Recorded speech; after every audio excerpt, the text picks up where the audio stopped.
become inert. So I'm going to review. There's stages. This is for the purpose of our japa retreat and appreciating what quality chanting is and what it's like if you somehow become capable of quality chanting. And inspiration from those who have quality chanting it's an open secret. Their association and their mercy can help you get there.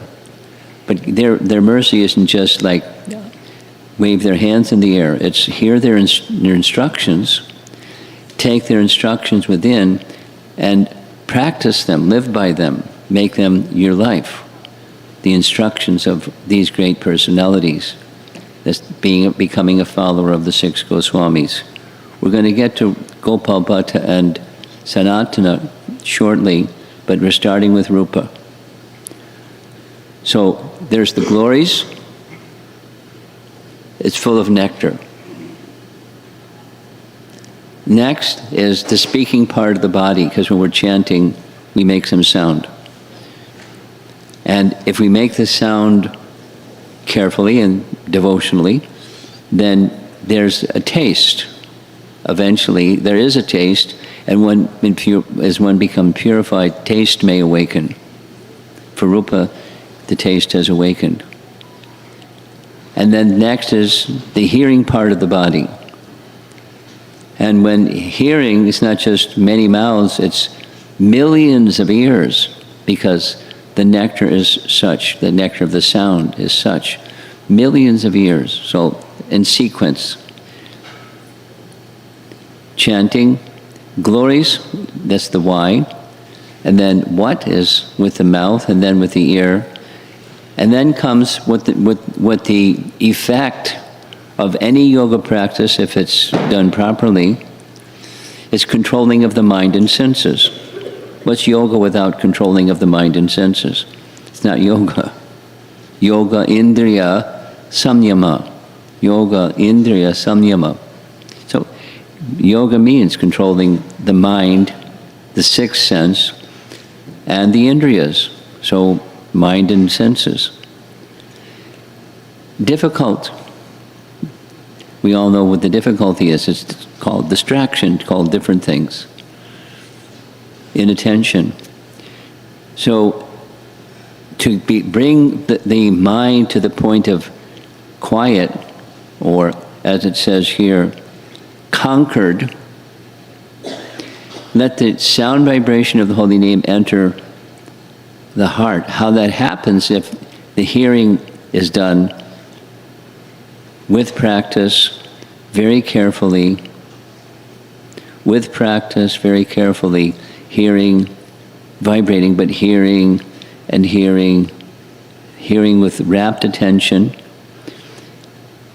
it enters the courtyard of the heart.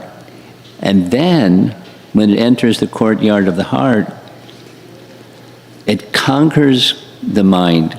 It conquers the activities of the mind. And when the mind becomes conquered, the senses become inert. So yoga is accomplished. Yoga indriya samyama. Just it takes hearing. And then enters the heart, courtyard of the heart, dancing within the courtyard of the heart. Nice poetic image. It has to do with higher stages of bhakti. There's the dancing, and there's the dance instructor. So, Rupa Goswami's glimpse into the chanting of the holy name with quality. There's Vidagdha Madhava. There's the reference. You can look it up later if you like. And there's commentary on Vidagdha Madhava. Here's our founder Acharya speaking about quality chanting. He's on a morning walk, as you see from this image. This particular passage is from Morning Walk in Nairobi, 1975. Why 16 rounds? Why not 16,000 rounds? That is the meaning of quality. Therefore, chant at least 16 rounds. When you come to chanting with quality, you will feel Why 16 rounds? Why not 16,000?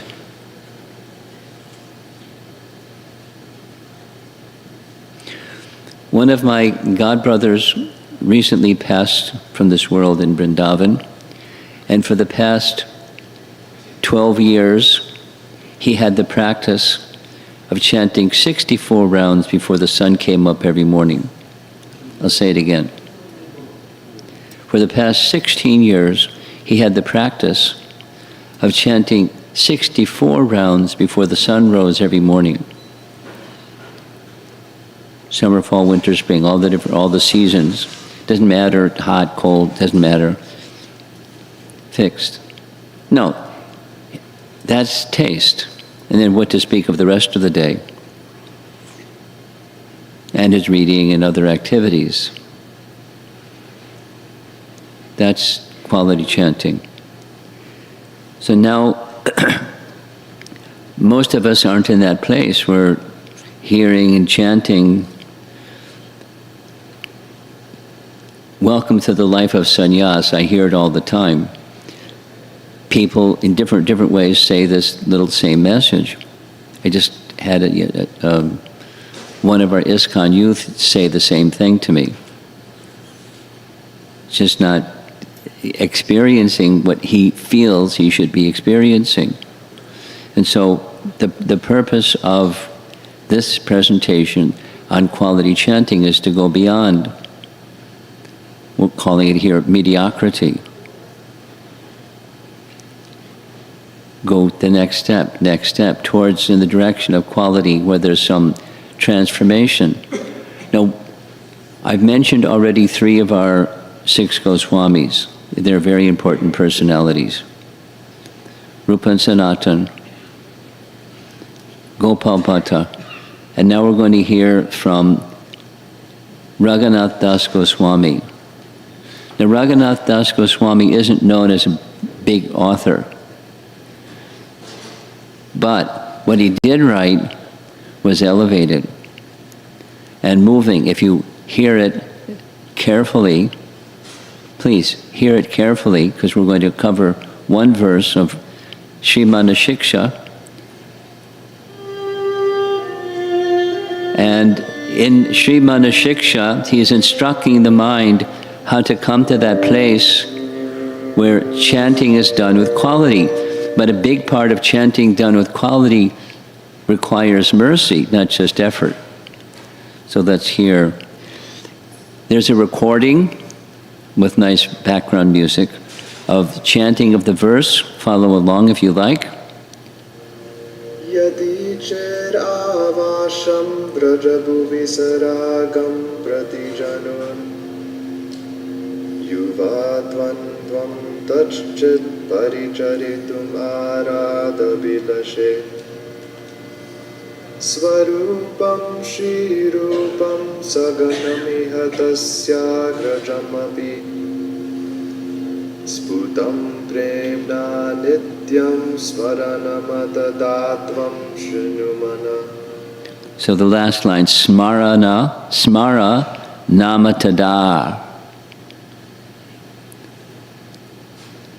His good wife rendered the composition in English. Listen, O mind.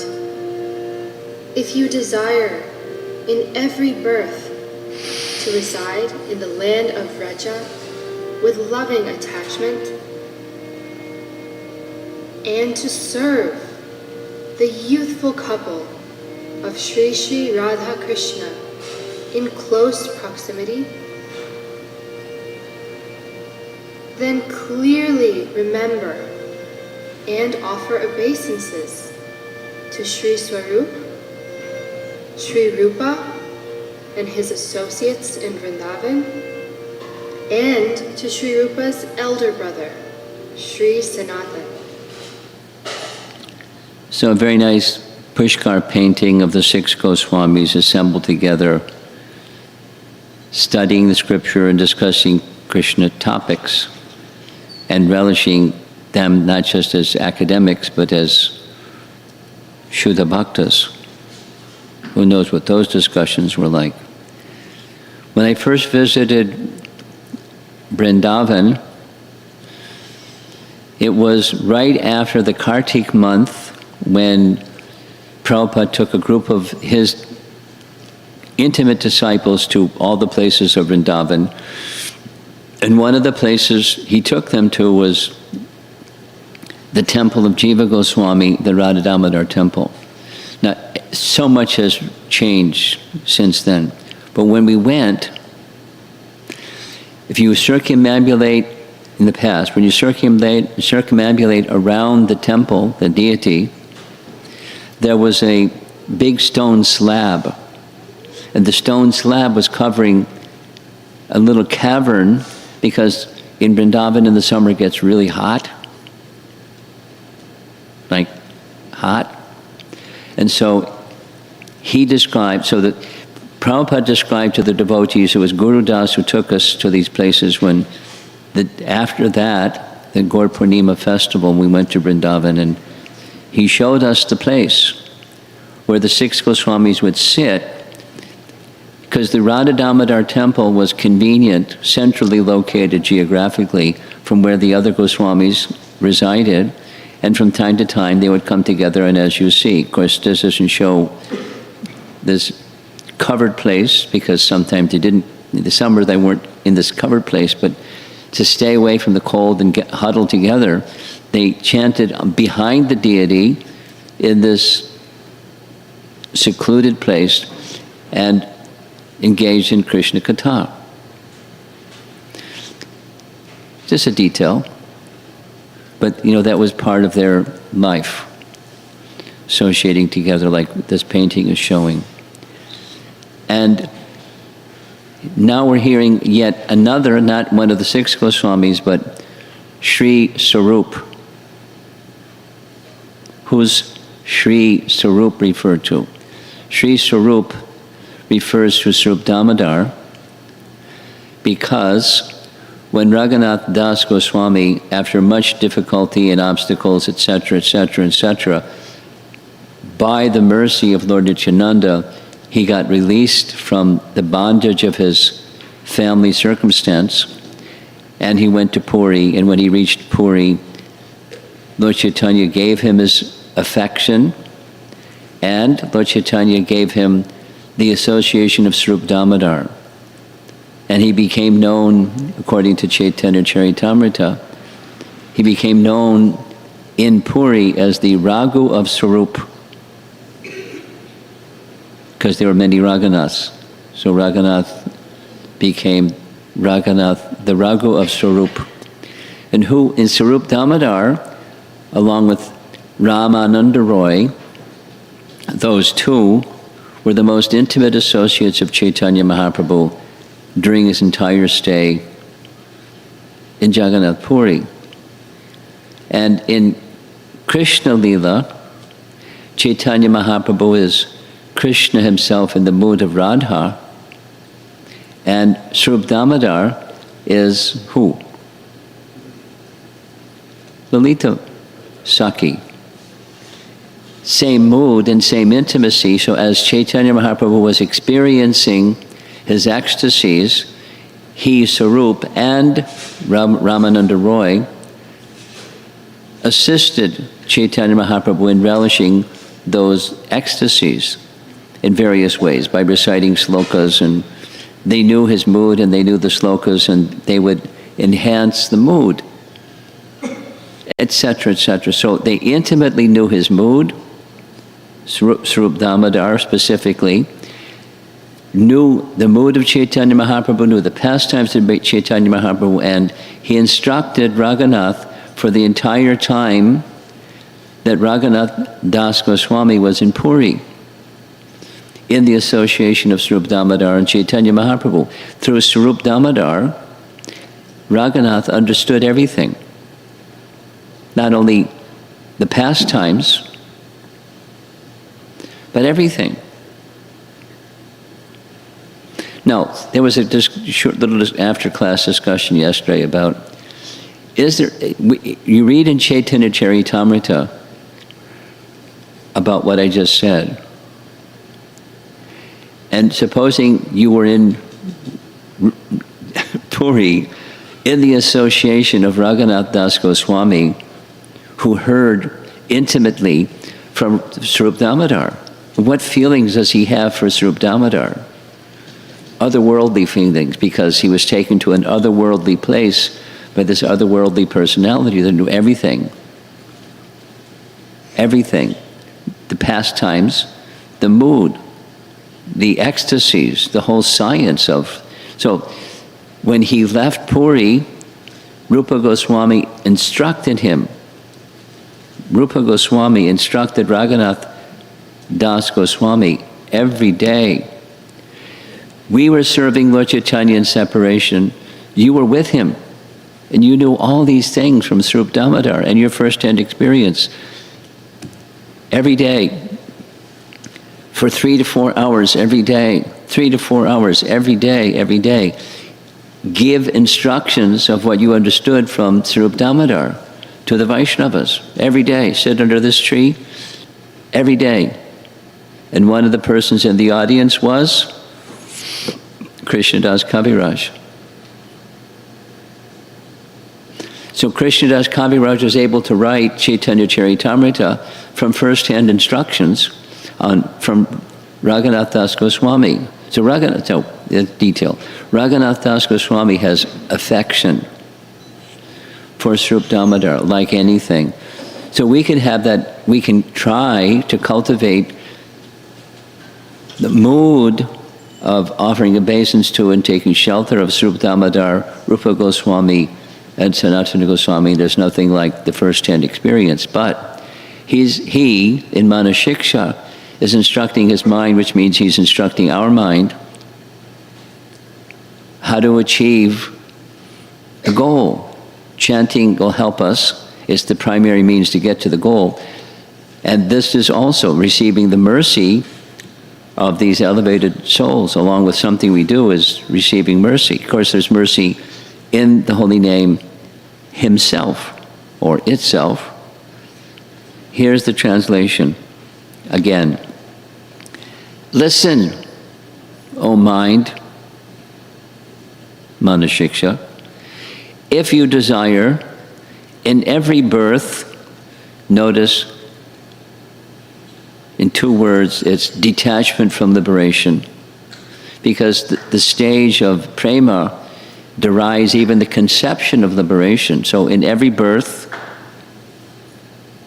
to reside in the land of Vraja with loving attachment. So the attachment to the object of love is very important.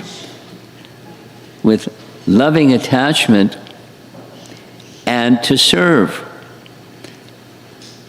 Personal service to Radha. This is one of the, according to the teachings given by Lord Chaitanya to Swarup Damodar, to Swarup Damodar, to Raghunath, to Krishnadas Kaviraj, to then in turn Vishwanath Chakravarti Thakur.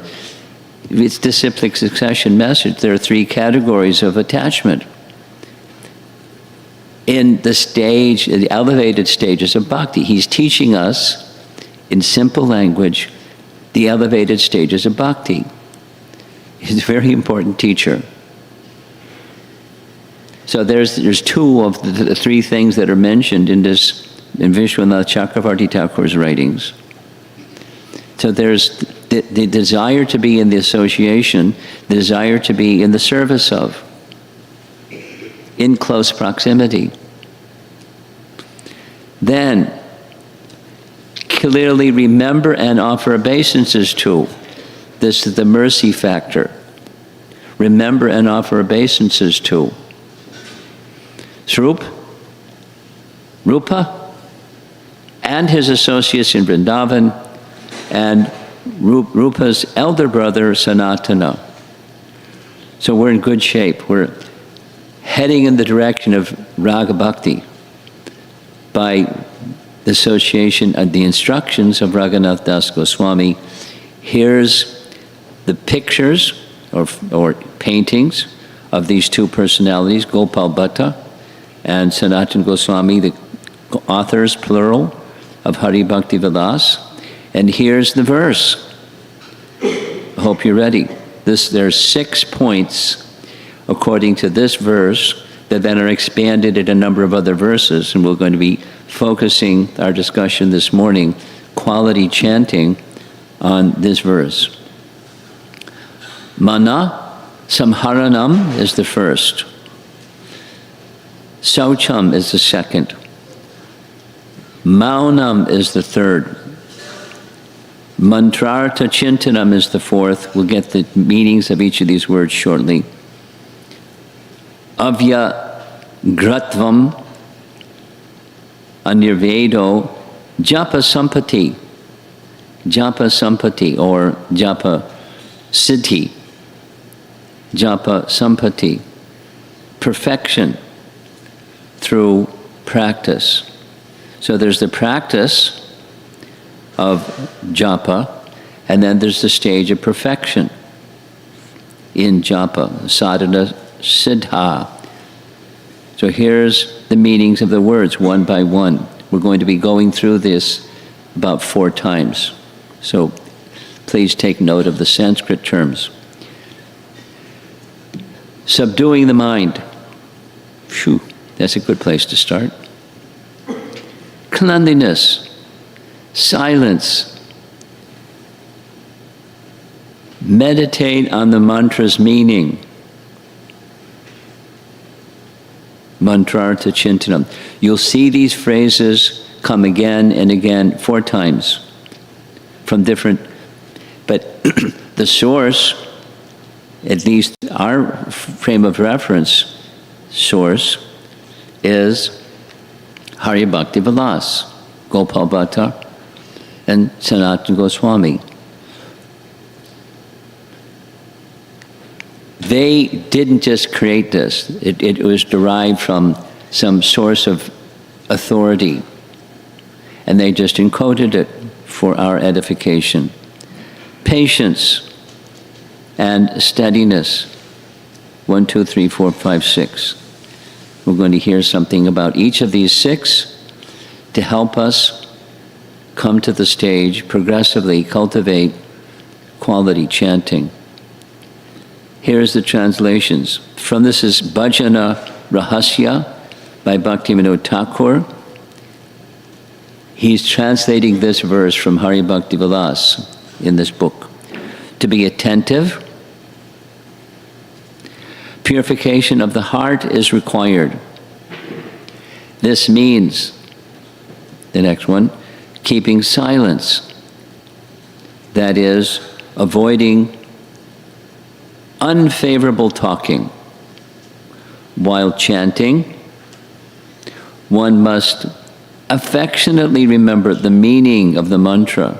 It's not mechanical, devotional. Steadiness, patience, and attachment to chanting are all treasures of chanting. This is Bhaktivinoda Thakur's commentary on the verse that we just saw from Hari Bhakti Vilas, and a more contemporary author, Shuddha Bhakti Chintamani. He has excellent writing and very faithfully presented. Shri Shivradha Shama Sundara Ki Jai. Here's what he writes, Shivaram Swami. These are the causes of success in chanting. 6, subduing the mind, cleanliness, avoiding unnecessary talk, remembering the meaning of the mantra, patience, and not becoming disappointed. So, the source, Hari Bhakti Vilas. In chronological sequence, Chaitanya Mahaprabhu had many wonderful associates. One of those wonderful associates of Chaitanya Mahaprabhu was a devotee named Vikreshwara Pandit. And I'm sure many of you read about him in Chaitanya Charitamrita. He was particularly noted for his dancing, but in addition to dancing, he was noted for his attraction for chanting. And he had, as a disciple, Gopal Guru Goswami. Now, all of you who registered should have received a document that gives a little biography about Gopal Guru's life. The title Guru was given by Chaitanya Mahaprabhu. He was Gopal, little boy. But even as a little boy, he would instruct everyone about chanting. There's details I'm not going to narrate because of time, but you can read. I encourage you to read this document. He's an exceptional personality. And he personally served Chaitanya Mahaprabhu.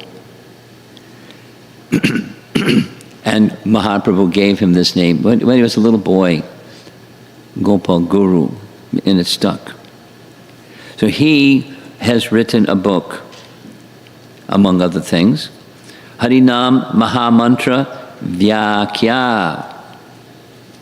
Smarana Padati. Smarana means remembrance. Padati means step by step. So it's like a manual, and how to step by step always remember the Maha Mantra. And it's Vyakya, the system of remembering the Lord. And one of his terms is mantra artha chintanam. Mantrartha chintanam. Mantrartha chintanam. Meditating on the meaning, artha, and the value of the mantra. So in this book that he's written, he very elaborately discusses the three words, the meaning of the three words in the Maha Mantra.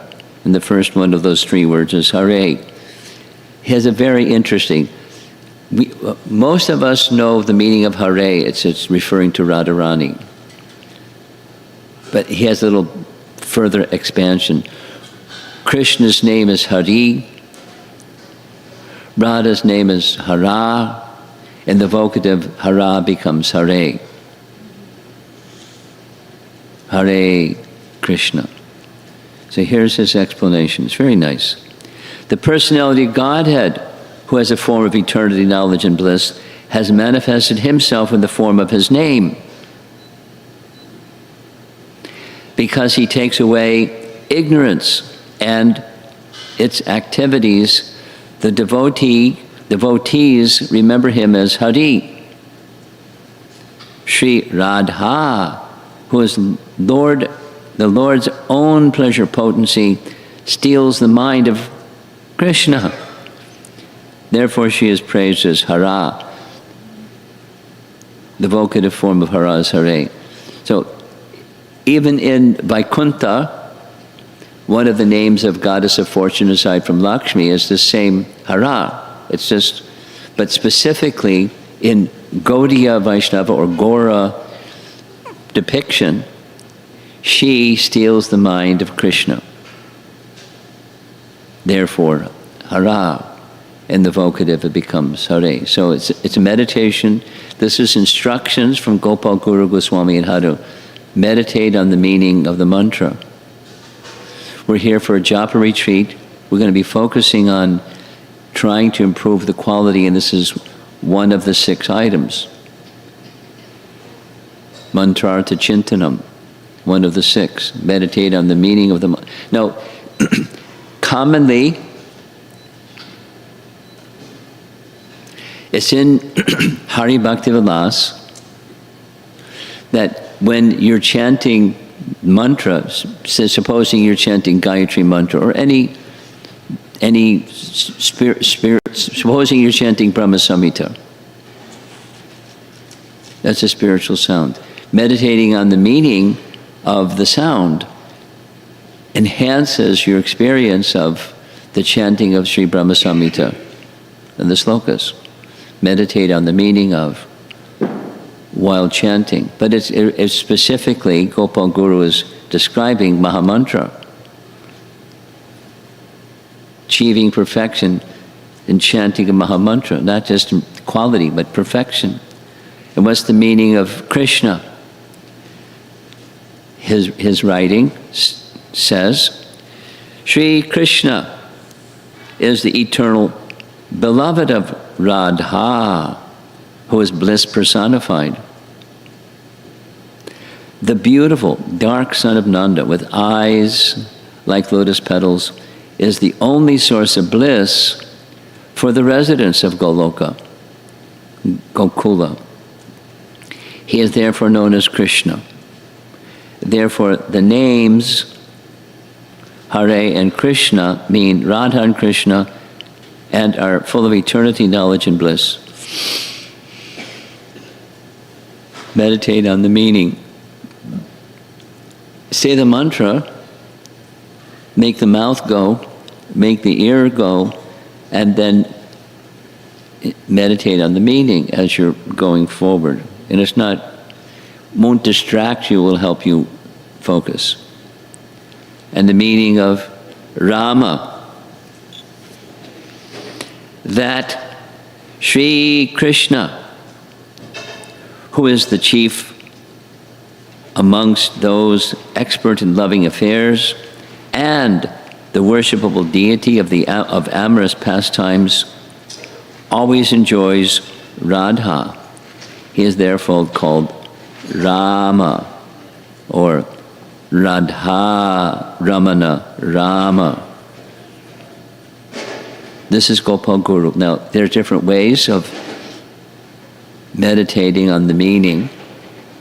It's found in Chaitanya Charitamrita that some persons argue, Adi Lila chapter 5, some persons argue Rama means Balaram. No, some persons argue, no, Rama means Lord Ramachandra. And they get into a quarrel. It happens in Vaishnava circles sometimes. They're both right. So there's two additional meanings, but a very nice one is the one up above, Gopal Guru's Radha Ramana Rama.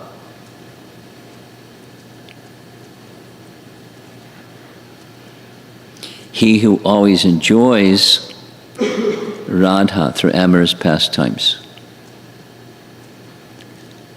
Now, Gopal Guru Goswami, you'll read in the little biography that was sent around, a PDF, that he had a disciple named Dhyanachandra Goswami.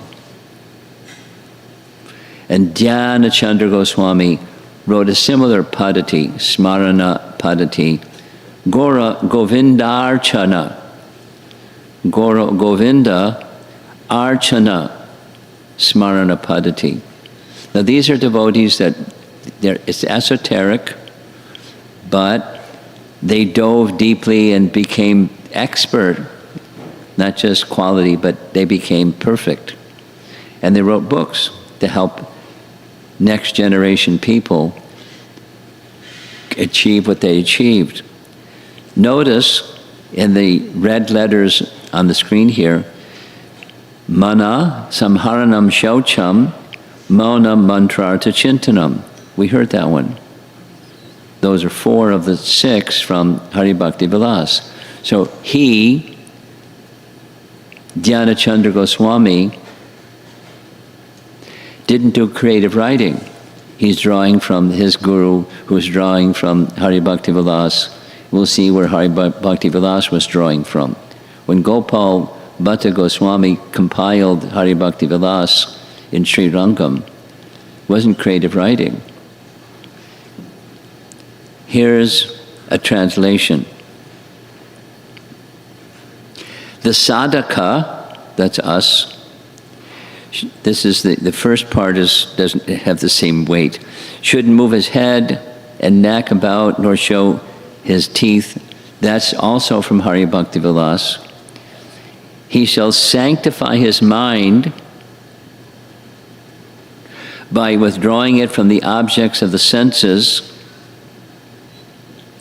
ponder the meaning of the mantra,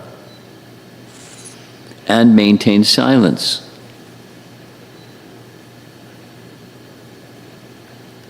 And then, another verse that follows, the mantra should be situated in the mind, and the mind should be situated in the mantra. Now tomorrow we're going to be inviting everyone to participate in what we conventionally call 64-round day. This is a very powerful thing to remember. If you meditate on this instruction and try to internalize the instruction, you'll find it very helpful.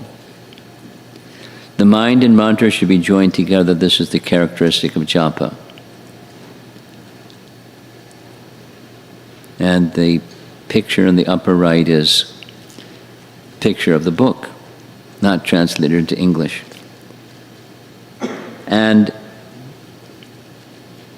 here's our founder Acharya Prabhupada in a deeply meditative pose. It appears that he's chanting. He has his japa beads. He's not giving a lecture. And there's a little audio clip, our understanding of the meaning of the mantra is Prabhupada made very simpler. My dear Radha, my dear Krishna, please engage me in your service. We've all heard that one. Now, if technology cooperates, we're going to hear Prabhupada's words. Jimam bhaktya prajit. The real thing is bhakti. What you can offer to Krishna, everything belongs to Krishna. What you have got? What is your value? And what is the value of your things? There is nothing. Therefore, the real thing is bhaktya. Real thing is your feeling. Krishna, kindly take it. I have no qualification. I am most rotten fallen. But I have brought this thing for you. Please take. This will be accepted. Don't be puffed. Always be careful. You are dealing with Krishna. That is my request. Thank you.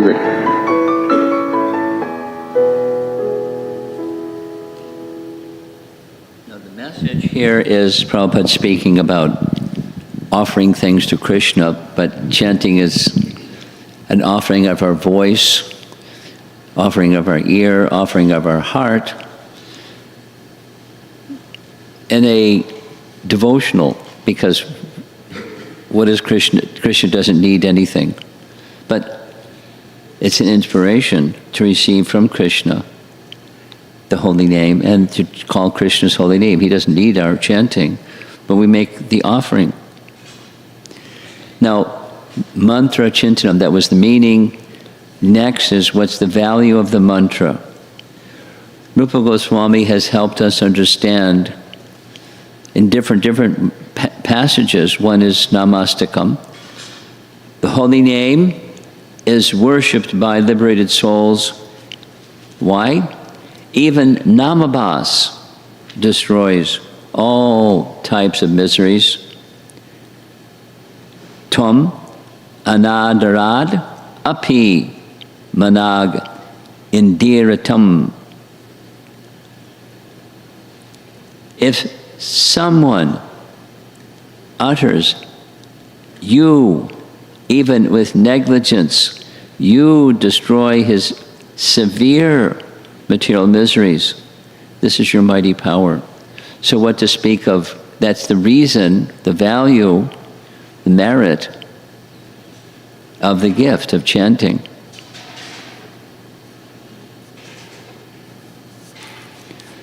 I'm going to narrate the story very quickly, the Brahmana and Sanatana Goswami's touchstone. The Brahmana was very poor, he couldn't maintain his family, what to do. He went to Sanatana Goswami and said, I heard you have a touchstone. You're charitable to the Brahmanas. Could you give me your touchstone as charity? Sure. Look over there in the rubbish pile, you'll find it. Sure enough, he found it, went back to his ashram, touched his metal pot, iron pot, with the touchstone, it turned into gold. It works. Because he was a Brahmana, he tried this and that, and everything became gold. Then he understood, if he's got this extremely valuable thing in the garbage heap. He must have something more valuable. So he went back. Do you have something more valuable? Can you give that to me? You know the story. Sanatana Goswami said, sure. On one condition. What's that? Take the touchstone and throw it in the Jamuna.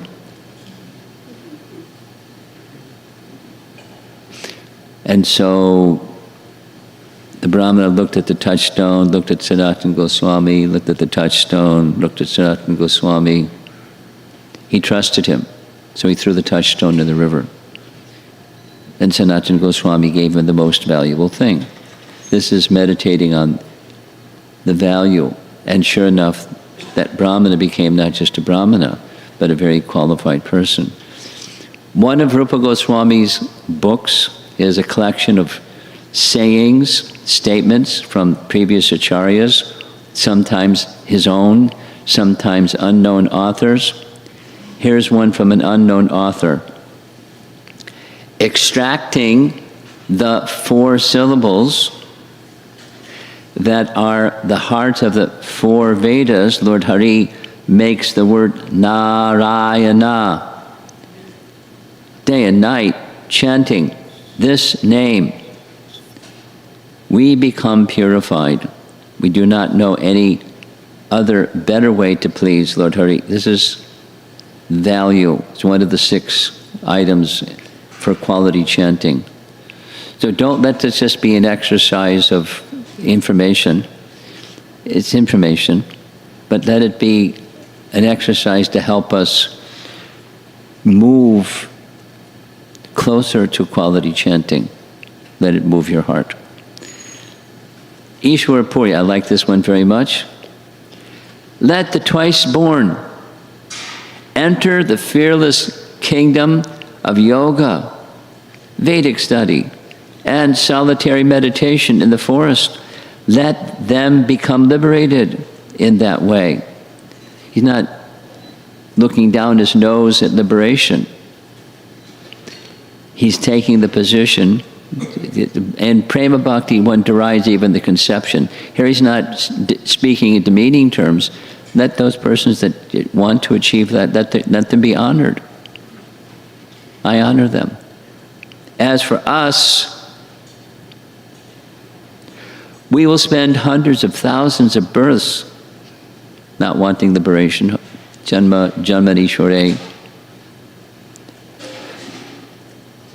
Chanting the holy name of Lord Krishna, whose splendid dark complexion and yellow garments are like a host of blue lotus flowers blooming in a grove of yellow flower-bearing kadamba trees. Poetic imagery, but that's his detachment from the concept of liberation, instead wanting to be very similar to Raghunath Das Goswami. Birth after birth, being in the association of Krishna through his holy name. Author unknown, last of the Padyavali references.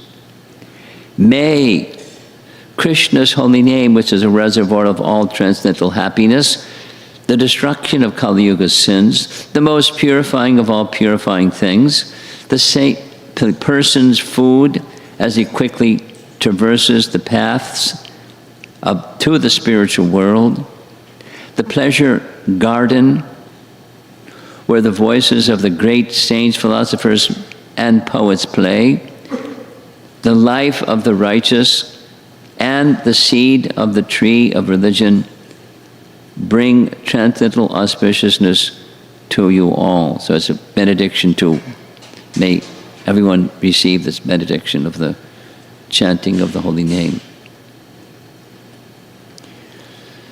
So far we've discussed 2 of the 6 items found in Hari Bhakti Vilas related to quality chanting. Meditate on the meaning, meditate on the value. Here's another nice list. Notice, it's a very similar list, but it's not 6, it's 5. And where do those 5 come from? Patanjali Muni. Patanjali Muni is celebrated for having written Patanjali Yoga Sutras, or Yoga Sutras of Patanjali. My understanding, I haven't found verification, but my understanding is when Gopal Bhatta Goswami wrote these 6, he just took the 5 from a predecessor authority, because Patanjali is recognized amongst great authorities as a great authority. In any case, here's the 5. Subduing the mind, cleanliness, silence, patience, and steadiness. Very similar, not identical. But some of the Sanskrit phrases are identical. Manak samharanam, subduing the mind. Difficult. Control the mind. And there's a very nice authority, a similar authority, around the same time of Patanjali. His name is Bhartrhari. Bhartrhari was a Sanskrit poet, has a very colorful history. He wrote a book called Subhashitas, Shubha Ashitas. And it begins like this, one of them. It's written in Sanskrit. The mind is like a monkey, a drunken monkey. A drunken monkey stung by a scorpion. A drunken monkey stung by a scorpion, possessed by a ghost. Difficult to control the mind. Mantra samharanam. So what to do when you have a drunken monkey that's inhabiting your life? The instruction of Bhagavad Gita. And it works. It's something that at least we should practice. This is the verse from 6th chapter Bhagavad Gita, Dhyan Yoga chapter. From wherever and that the mind wanders, due to its flickering and unsteady nature, one must certainly withdraw it and bring it back under the control of the capital S self. So that's another one of the items. This is from Patanjali's list. Then here's Shaucham, that's in both lists. Cleanliness. You've seen this painting before. This is Mahaprabhu engaged in Gundicha Marjana to cleanse the Gundicha temple so that it's an inviting place for Jagannath to come and stay. And boy, did they took the whole day, and etc. And then washed it again. Shaucham. External cleanliness and internal cleanliness.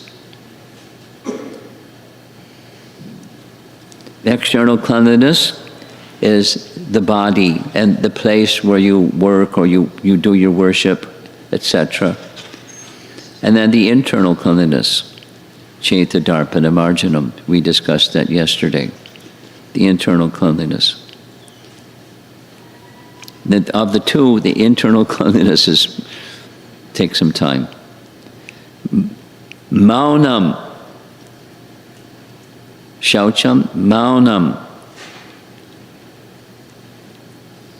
Here's a verse from Bhagavad Gita, chapter 10. Of secret things, I am silence. And this silence doesn't mean, I was just sharing.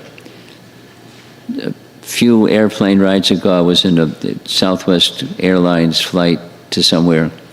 And the stewardess did what they do every flight, they take your drink order. And she stopped and looked at me as she's writing on her pad and asked, "Are you a monk?" I said, "Yes." She said, "What order?" And I said, "Hare Krishna." And she said, "I thought so." And then she said, have you taken a vow of silence? And I said, we wouldn't be having a conversation if I had a vow of silence. She said, yeah, you're right. Then I explained, real silence is not speaking nonsense, but speaking only transcendental topics that are in relation to Sri Hari. She nodded her head and took my drink order and went on. So, it was a little exchange. Many people think that's what silence means. That do not. But then what you do, the teaching of our acharyas is negation of that which is meant for the service of Hari. It's artificial renunciation. Rather, renunciation is to engage everything that's in relation to Hari in service of Hari. That's detachment. And silence, same thing. To speak only Bhagavad Gita and reject talk unrelated to Krishna is known as mauna. One should not talk about anything mundane while chanting. So here's an example of someone that's got his bead bag on his hand, but he's distracted by you-know-what, our dear distracting device, our cell phone. And whether he's pausing his chanting or chanting and by looking at his phone, that's a no-no. And then finally, not least, but this is from Patanjali's list, Avyagratvam, or non-haste or patience. Here's a very nice photograph of Prabhupada in Los Angeles at his desk at the Los Angeles Temple. And there's a very nice story from one of Prabhupada's servants who tells the story. This is Shruta Kirti. One day I was in his sitting room in New Dwarka, cleaning around his desk. He was sitting behind his desk, chanting japa. As he pulled down a counter bead, he looked at me with a beautiful smile and said humorously, "There, I've finished my 16 rounds. Now I can do any damn thing I want." Now, not many people think like that, but there may be people that think, my business is finished when I complete my vows. We discussed this yesterday. It's worth repeating.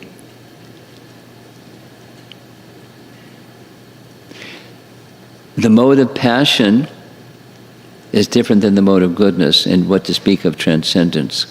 The mode of passion, mode of passion can inspire commitments made in anything, in spiritual life included.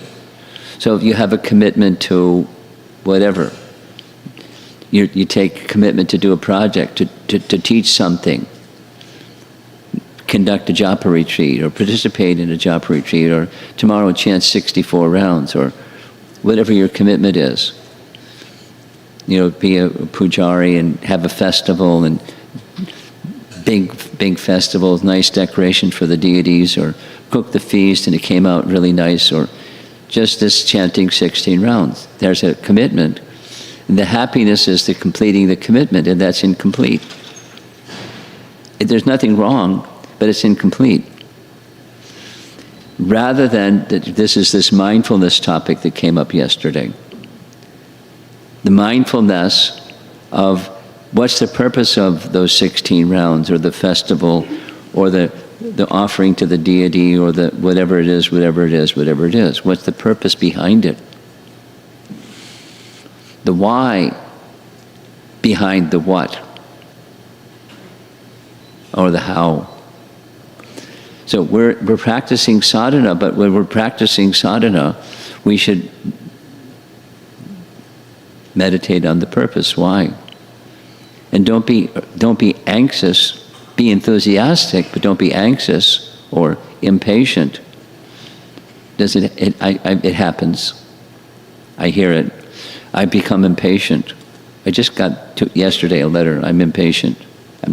I've been chanting for X and it's not happening. And I'm feeling frustrated because it's not happening. And that's, who in the room can say that we already did this at the very beginning? I'm there. So if you're not there, there may be some impatience where I want to be there. To be enthusiastic, don't at the same time be very patient, and mindfulness of the purpose of each mantra, or as this Gopal Guru is indicating, the meaning of each name. If you want quality chanting, you have to do these things. It's not just check the box. Ours is a devotional process, not a mechanical process. And finally, a nirveda, non-dejection or steadiness. This is a photograph of a turtle on a path. So it may take a while to get there, that's okay. One should not become discouraged by moving slowly in his endeavor to attain the desired goal. Rather, one should chant with patience.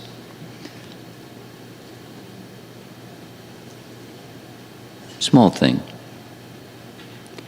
Hare Krishna, Krishna Krishna, Hare Hare. Don't Hare Krishna, it's Hare Krishna, please. And here is the list. Summary. Mana samharanam, subduing the mind. This is our final slide. Shaucham, purity or cleanliness. Maunam, silence. Mantrartha chintanam, meditate on the mantra's meaning. This is now from the list of Patanjali, but it's a similar description. Non-haste, be patient. And don't become dejected if you're not there yet.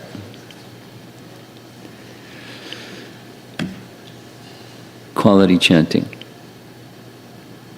You ready for quality chanting? You sure? Let's see if there's some discussion. We can turn the lights on so we can see each other better.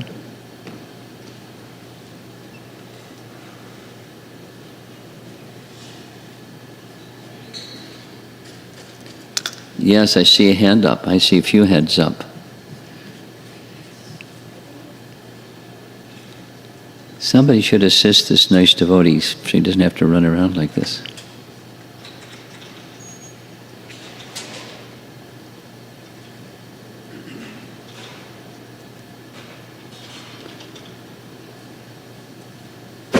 Oh, it works too, not only that.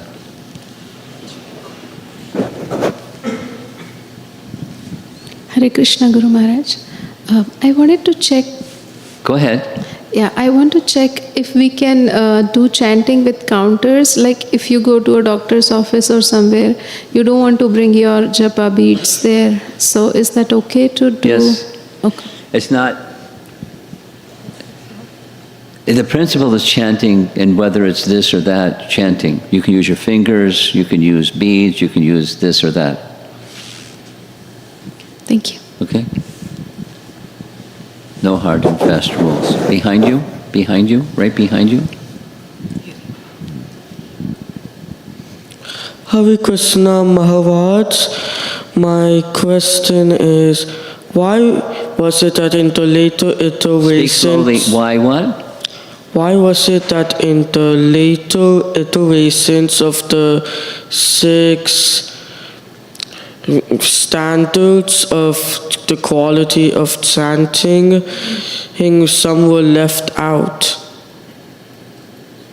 Like in some of the slokas, there was only 4 or 5 of them. It's different lists. Okay, you want to know why the lists are different and different numbers and so forth? That's your question? Yeah.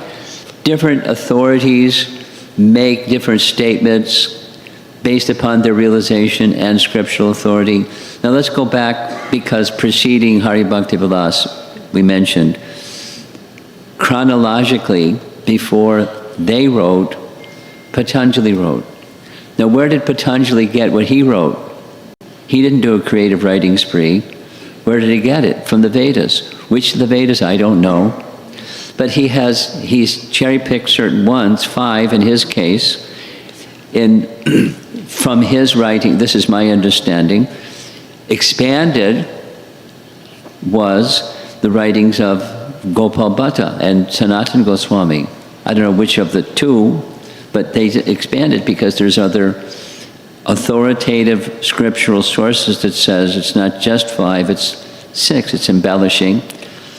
So different realizations from different authorities. Because the root, what's the root? The Vedas. And there's explanations of the Vedas that may differ from one authority to another authority, but the root must be the source. So there's different emphasis, personalities on this or that or the other thing. So it's individual, customized, but the root is the same. Was that okay? Yes, thank you, Maharaj. Okay. Hare Krishna Maharaj. On the haste part of it, like in this world when we have a limited 24 hours and then we are always rushing, how do we not do haste in our chanting because we have limited time, we have to rush to this 9 to 6 madness? And let me say back what I think you're asking. Correct me if I've not understood. What you're asking is, how do we stay fixed on the purpose behind chanting while we're at the same time doing time management? Yes, I have this much time, yes, and in this much time, that's my time for chanting. So how do we not get stuck on the time management thing and we stay with the purpose behind the chanting? Yeah, without hasting. Without haste. Without haste. Without tasting it. Haste. Number 5. Oh, without haste. Okay, Yeah. okay. Practice and practice. This is my understanding. That the principle of bhakti is very simple. The principle of bhakti is that Krishna should be pleased. The affinity, the attraction, the dedication, the commitment, the heart that Krishna should be pleased is bhakti. With that why clear, then you go to the how and the what. So now you do time management, that's the how and the what. But the why is at the center, because I want to come to again to the position that my life is that Krishna should be pleased with my service to him, with me and my service to him. Krishna should be pleased. So now I'm going to the how and the what. It's time management. Prabhupada's statement that I like, when you're chanting, you should chant swiftly because it helps to capture the mind, but not so swiftly you cannot hear every syllable. So that's a directional, that's an intelligence direction that goes to the mind. My dear mind. Yes, my dear intelligence, what's your instruction? Swiftly. So then you find out, according to your personality and your capabilities, what does swiftly mean? Well, you're hearing every syllable. And that's how much time you should allot. Don't make it too big, don't make it too small, make it what's realistic and sustainable. So it's a time management principle driven by a bhakti principle. And my life in bhakti has this much time, and I just try to, you have to be a little flexible. Some days a little more, some days a little less, that's fine. but you have a principle that you target. And then when the bell rings, there's different options what you can do. If you say it's a particular day or morning where you are chanting more slowly, or there's some interruption or something, then when the time is up, the bell rings, it's time for class, and I must attend the class, or I must do whatever it is that I must do. I stop, because time management, and go on to the next thing. And I can circle back with discretionary time and do what I didn't do during the prescribed time. So, use their intelligence to guide the mind, based upon principle, instructions of our acharyas. That's my response to your question. Thank you, Maharaj.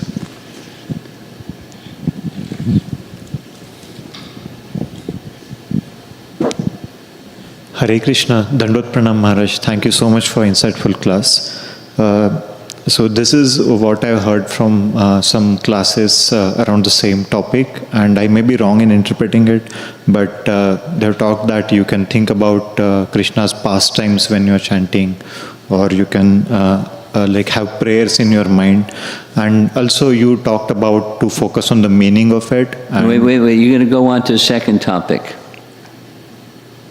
Can we take them one at a time? Yes. Okay, and then we'll give you a microphone. You got the microphone. Sure. It's one of the nicer forms of distraction. But it's distraction. According to Bhaktisiddhanta,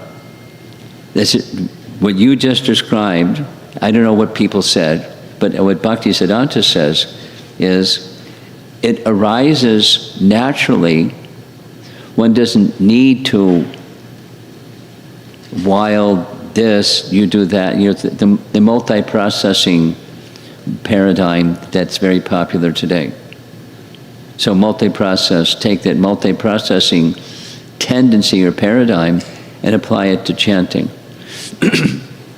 My understanding from Bhaktisiddhanta's instructions and others, please don't do that. If it comes spontaneously, that's one thing.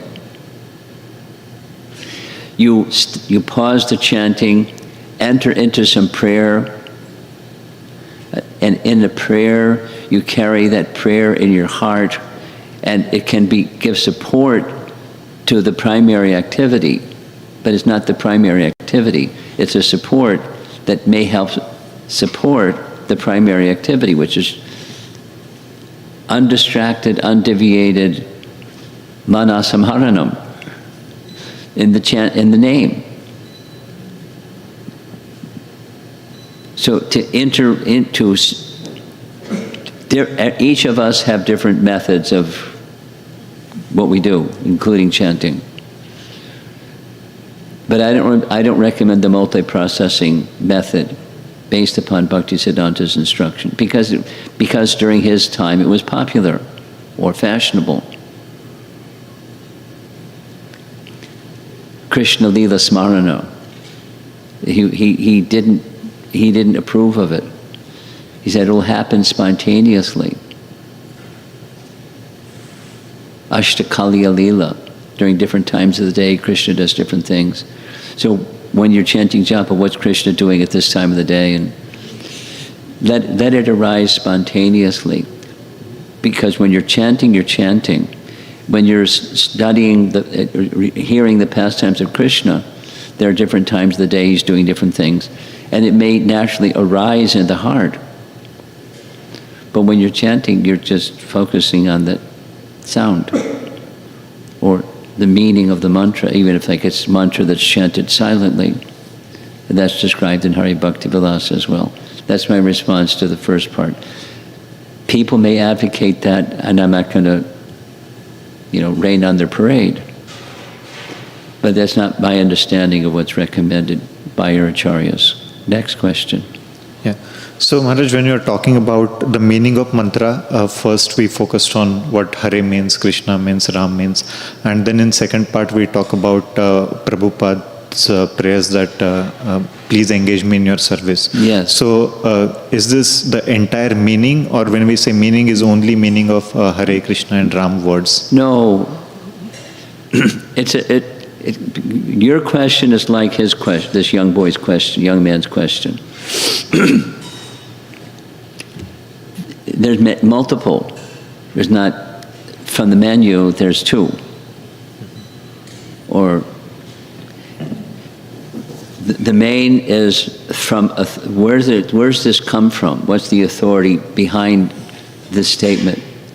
When I know the authority behind the statement, I can place value in the statement. There can be multiple authoritative statements from different authorities, but it's the source, the authoritative source. And then at this time, today, or for this week or this month, I find I'm becoming very enlivened by this one. Later it's by that one.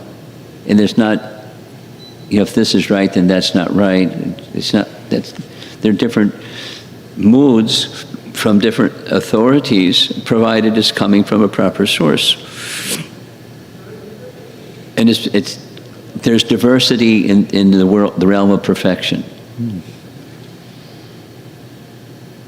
Okay, does that answer your question? Yeah, thank you so much, Maharaj. Okay, over here.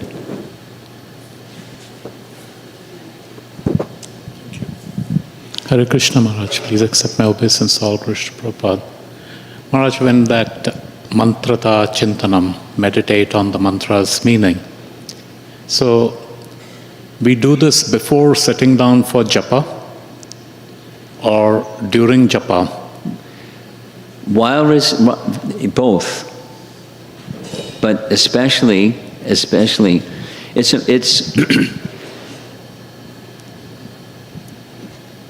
my understanding and my approach to all of this is it's simultaneous.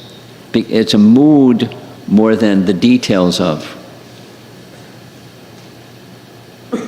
I'll give a subjective sharing. In Houston, they have a sannyas ashram. And there's a room that when I visit in Houston, they give me all the time. It's not my room, but it's... And on the wall, there's a pushkar painting. It's become like a worshipable painting for me.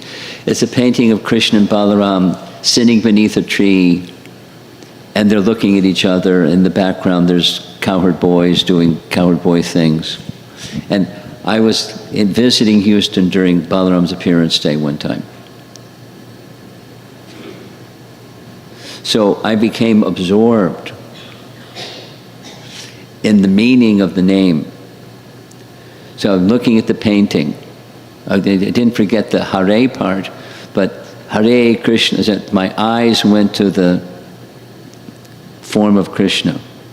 And and then there's details of the form, etc. His dress, his complexion, his flute. Hare Krishna, Hare Krishna. So it's the meaning of the name, Hare Rama. So and then Krishna, please attract me. My mind is distracted. Balaram, please give me the strength. So it just evolved. It was a subset. It was part of the mood of the mantra, and I found it was very powerful chanting. But the painting helped. The essence. So back to your question. The essence is the name. And the meaning of the name can take its complexion and is simultaneous.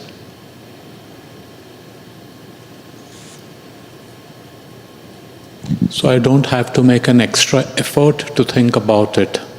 So if I'm really It's a subset of effort. Sorry? I'll say it again. Yes, but, or and, It's a subset of the effort because there's an instruction. And we follow instructions. To chant the name.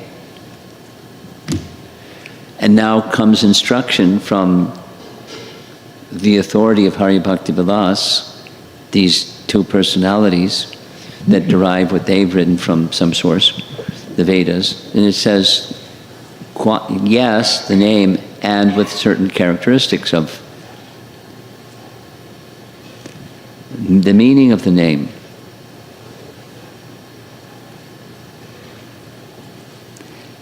And the purpose behind the chanting of the name. So it's a subset. It's a quality. It's an adjective modifying the noun. And so as one practices and practices and practices and practices, it becomes part of the name. It's not a separate thing. But does it take effort? Yes. It's a bhakti effort. If it's not a bhakti effort, then it's going to fizzle. It's not sustainable. But if it's a bhakti effort, then it's for the pleasure of Krishna, so that my mind can become, so that it's the intelligence. We discussed it yesterday, but I'll say it again.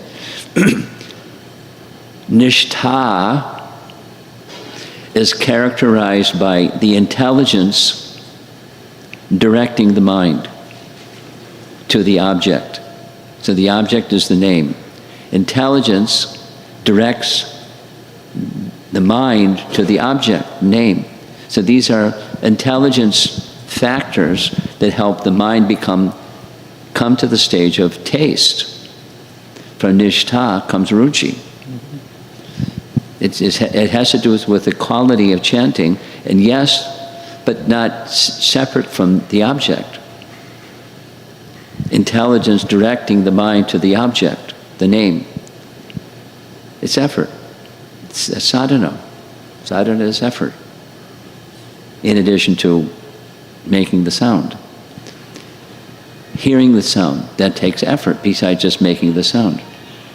And then for the sound to enter into the courtyard of the heart, this is qualitative. Then it's, from the heart. So it's back to your question, it takes effort. But not just from the air, from the authority of our great acharyas that are teaching us how to. Intelligence directing the mind to the object, the name, who is not different than Krishna. That help? Yes, Maharaj, thank you. That's just a description or definition of nishtha. Up front, put your hand up so he can know who you're. He's got the microphone. Nandimukhi, put your hand up. Hare Krishna, Guru Maharaj. We see here a list of 6 items, 6 components that are presented in the Hari Bhakti Vilas verse. The Hari Bhakti Vilas verse doesn't have these same 6. Let's go back to the Hari Bhakti Vilas verse. Let's see.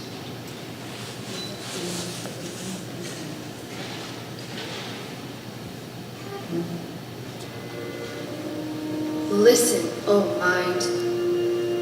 If you desire in every birth to reside in the land of Vraja with loving attachment. Okay.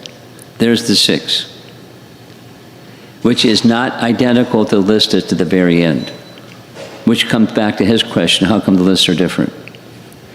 All right. Does that address your question? Not Okay. it's not the question. I'm more, like my question is, there are, for example, 6 items here, and which one is the most essential one, the one at the center? That's a nice question.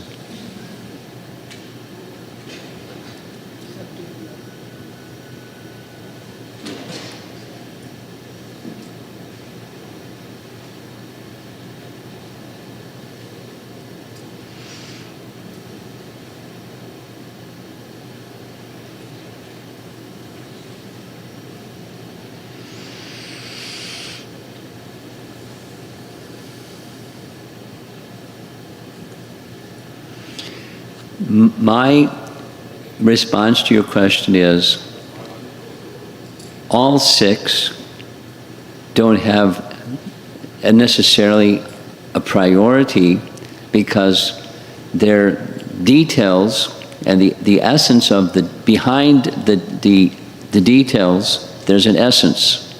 And the essence is the desire to please Krishna. That's bhakti. Bhakti is that's the horse that pulls the cart. And the cart has 6 things in the cart. You want to know which of those 6 things in the cart is most important. I'm restating your question in my own way of restating your question. And it's not that my understanding is that those 6 may or may not have a priority. The priority is that Krishna should be pleased.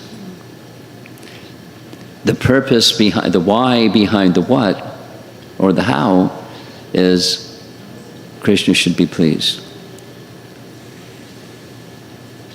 And we discussed this yesterday. It was one of the questions that came up yesterday evening. There are characteristics of steady bhakti. This is quality bhakti or quality japa.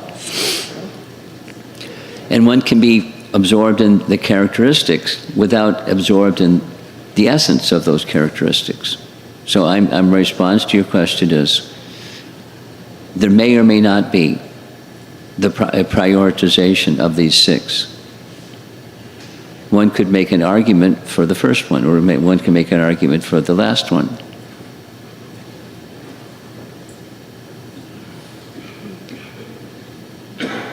But it's not the essence in any case.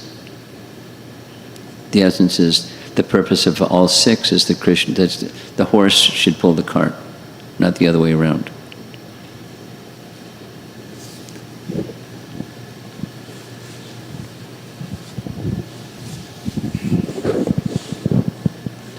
Hey. Hey Krishna, You made it. Yes. Okay, let's hear your question. Use the microphone, please. I was wondering, how does one introduce the feeling of the chanting? Like in the Shikshastika it says, when will my eyes will fill with tears? How does one evoke those feelings? Well, it starts with the why. It starts with bhakti. That is, Krishna should be pleased. Supposing you have that seed, but it's not matured yet. Stay with the seed. And do the watering. The watering is the hearing and chanting, Shravanam Kirtanam, so that the seed starts to sprout and matures into a creeper. And feelings, because I've been totally absorbed in preparing for a seminar on this topic of stages of bhakti, feelings may rise and fall like waves in a river, unpredictably. And it's when Bhakti Devi chooses to move the heart in a particular way, the emotion rises and then subsides. And then there's stages of bhakti where it's just unpredictable. And it becomes steadily unpredictable.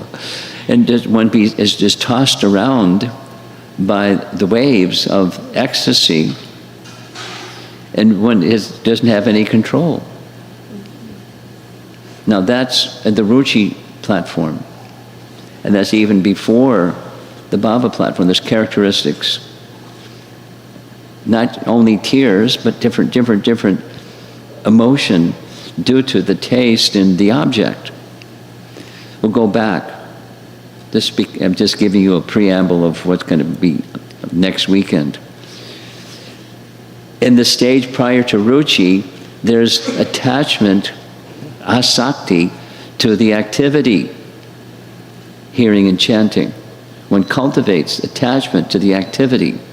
In the ruchi stage, it's attachment to the object of the activity. That's when emotion is just like completely out of control. And one starts behaving like a madman. But, not only crying, but the attachment prior to the stage of bhava is asakti.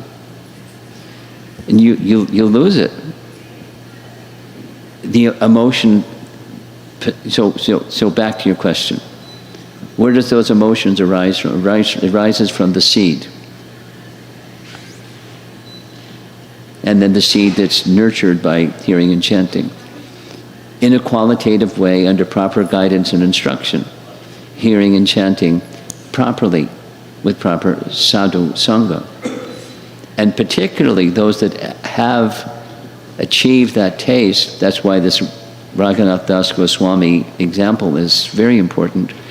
Those who have that taste, pray to them, take shelter of them, hear from them, be at their feet and want to serve them, because they can give to you what you're asking. But the goal is not the emotion, the goal is Krishna is to be pleased. The emotion is a subset of that.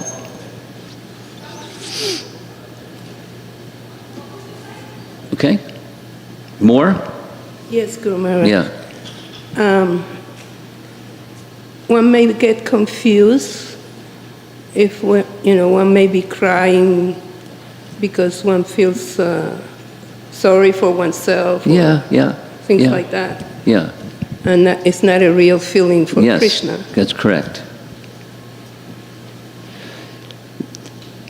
Vishwanath Chakravarti Thakur writes about that, saying, to discern between this and that, it takes intelligence.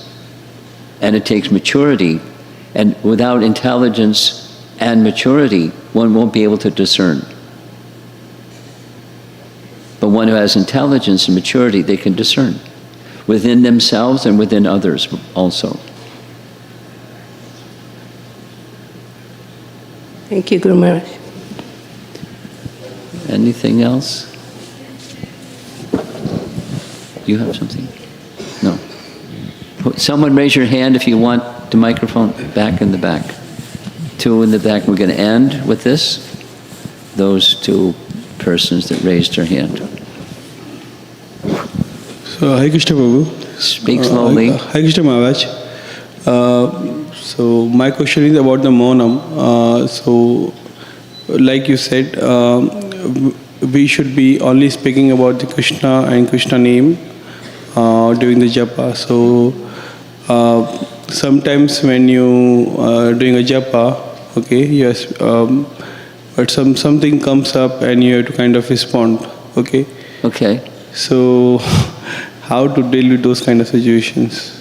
You like you are walking and you are doing japa, but something comes and someone. Okay. Yeah. You hit the pause button, and then you put the release of the pause button. That's what you do. Okay. When you're chanting, it's chanting. Some interruption comes. Some interruptions are just distractions. When you don't pay, you put them in your parking lot. We'll come back to you later, please.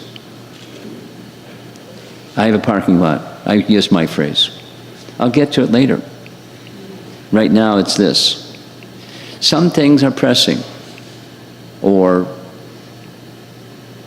then you put the pause button and you deal with it. Then you release the pause button and you're again focused. It takes mental discipline directed by the intelligence. If it's really important, you hit the pause button. And otherwise, you can wait till later, whatever it is. If it can't wait till later, you pause. But it's a matter of discipline. It's a matter of controlling the mind and senses. You take discretion. What's really important and what's not. And you make selections, you make choices, directing the mind, pause, put it in your parking lot. But the intelligence has to be operative. And the intelligence in bhakti comes from Krishna, not just your subjective thing. And then we look to our acharyas. What do they teach us? And what examples do they set? And that's the gold standard. So become familiar with the lives of our great acharyas and feel their shelter and protected by them. And then you'll get better intelligence tomorrow than yesterday. Last question? No, last question. Someone raised their hand up over here. We're going to take other questions later in the afternoon session. This is it. Hare Krishna Maharaj. Just based on this class, all these items we see, are they like, we have to practice our entire lives, or is it like just during the chanting we need to meditate on this? All this because... Are you asking, my understanding of your question is, does this apply only to the period of time when we're chanting, or option B, it applies to all the characteristics of devotional service? That's your question? Yes. And the answer is B. But if you can't do it during chanting, you won't be able to do it during other. And if you do it nicely during chanting, it'll become more effective and likely to be how you conduct your other services because you've done nicely with chanting. It's the root. The most important, it's an important teaching in our lives as devotees. The nama for this age of Kali is the most important item. There are other important items, other services that we do, but you do your association with the name, the holy name properly. It's going to impact geometrically going out all the things that your life is made up of. All the things that your life is made up of. Do it nicely. And conversely, don't do it nicely and you won't be able to do any of those other things properly. But the answer to your question is yes, it applies to all features, primarily and principally with chanting. And then it geometrically expands into everything. Everything. How's that? Yeah, thank you, Maharaj. So, for focus, stay focused. And it will expand of its own accord, naturally. It doesn't become a 0 other than japa, but it's not a 10 either. The 10 is japa. And then it spiritualizes the rest of your life. The different things that you do that make up your life. Starting with that center. Srila Prabhupada ki jai. His Holiness Ramapaspa Maharaj ki jai.